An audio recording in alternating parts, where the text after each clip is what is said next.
Wait, a guy from Webster City once won the Pulitzer Prize for fiction? Buckle up because we're firing up the Notes on Iowa Time Machine and heading back to October 11th, 1977, when far-famed Iowa writer MacKinlay Kantor died. A notable journalist, novelist, screenwriter, and short story author, Kantor received the Pulitzer Prize for fiction in 1956 for his historical novel, Andersonville.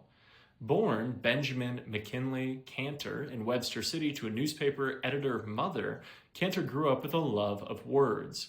After dropping out of school at age 17 to start working for his mother's newspaper, he won an essay contest for short stories published in Outdoor America and Iowa Magazine.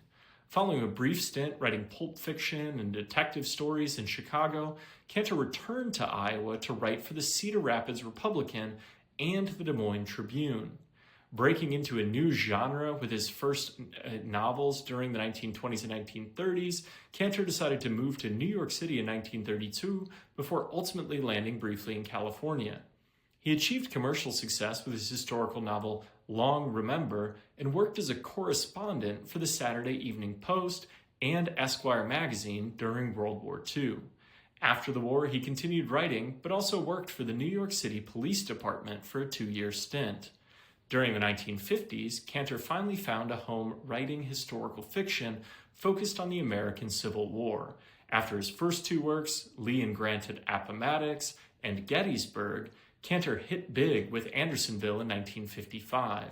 The graphically detailed story of a Confederate prisoner of war camp allowed Kantor to capture the Pulitzer Prize for fiction in 1956.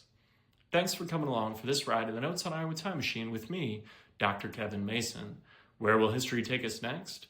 Follow Notes on Iowa to ensure you don't get left behind as we continue to explore Iowa's past.